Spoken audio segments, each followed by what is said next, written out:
এটা আবার কোন মন্দির? হরে কৃষ্ণা। আমরা আজ যাব আলালনাথ মন্দির দর্শন করতে। তো প্রথমেই হচ্ছে গিয়ে ব্রেকফাস্ট করে নেব আলালনাথ মন্দির দর্শন করতে যাওয়ার আগে। ধোসা ব্রেকফাস্ট করে নিয়ে তারপরে আমরা অটো বুক করে নিয়েছি।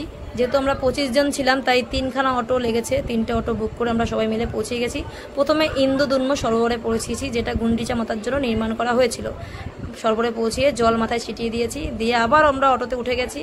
তারপরে আলালনাথ মন্দিরে পৌঁছিয়ে গেছি, যেটা পুরীধামে অবস্থিত। থেকে এখন সবাই অটো থেকে একে একে নামছে। আমি সবার ফার্স্ট পৌঁছেছিলাম, তারপরে আরও 2টো অটো পৌঁছিয়েছে। এটা হলো গিয়ে মন্দিরের মেন এন্ট্রান্স। ঢুকতে এরকম মানে ফুল মালা এসব সব পান্ডারা বিক্রি করে। এটা হচ্ছে গরুস্তম্ভ এ জড়িয়ে ধরছিল। এটা হচ্ছে গিয়ে ভগবানের বিগ্রহ।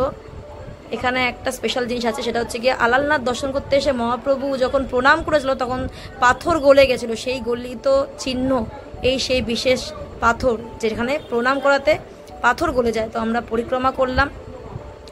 শ্রীমান মহাপ্রভুর দেহের ছাপ যে পাথরে রয়েছে সেই আলালনাথ মন্দিরে। এখন আমরা কিছু আলালনাথের কথা শ্রবণ করছি প্রভুর মুখ থেকে। তারপরে পুরো মন্দির চত্বর দর্শন করেছি, কারণ ভিতরের মূল বিগ্রহের ফটো বা ভিডিও নেওয়া বারণ ছিল, তো বাইরে থেকেই আমাকে ভিডিও করতে হয়েছে। এভাবে করে আলালনাথ আমাদের দর্শন হলো। আলালনাথ ভগবান কি জয়।